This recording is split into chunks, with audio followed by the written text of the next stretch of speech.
Alright guys, welcome back to the rest of this tool section, and one thing I want to show you is let me get my English correct, the brush tool, the clone stamp tool, and the eraser tool. Now all of these use the same shortcut. It's Control B, and that will allow you to cycle through the different tools, and I'm just going to give you an overview over these. We won't be doing too much of these in the course, but I did want to show you what they do and kind of if you wanted to play around with them, where to find the tools. So once we're in the brush, we're going to see that we have a diameter, angle, roundness, hardness, all of these different settings, but for now we're not going to focus on those. We're just going to use the brush as is, and you might want to change the diameter. So we'll change it down a little bit smaller. And in order to use this, you can't do it directly on the composition because this is all of these layers, but if you double click, this is going to take you into your footage panel. So this is how I imported this video, and it's actually sideways. I've rotated it back here in the composition.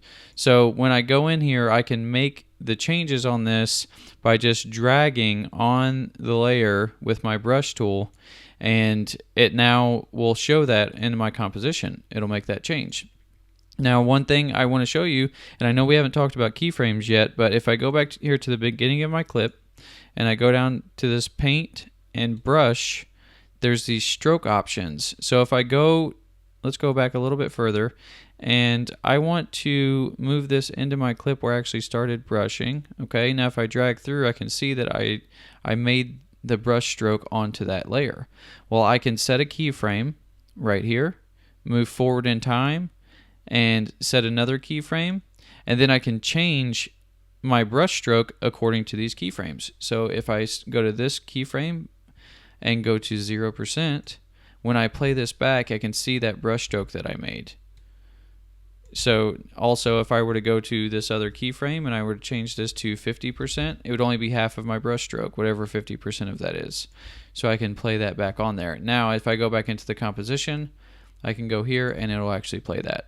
So that's the brush tool. So let's go ahead and delete that off of our layer there.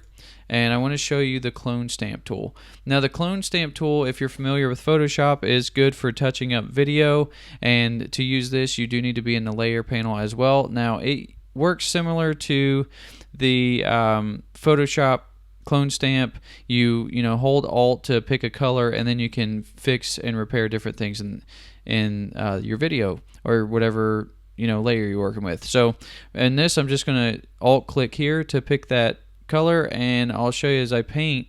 Now this is not going to be perfect, but this is more for the principle of how this tool works. I could go in and adjust all of those. If I go back into the composition, I can see that that has changed now.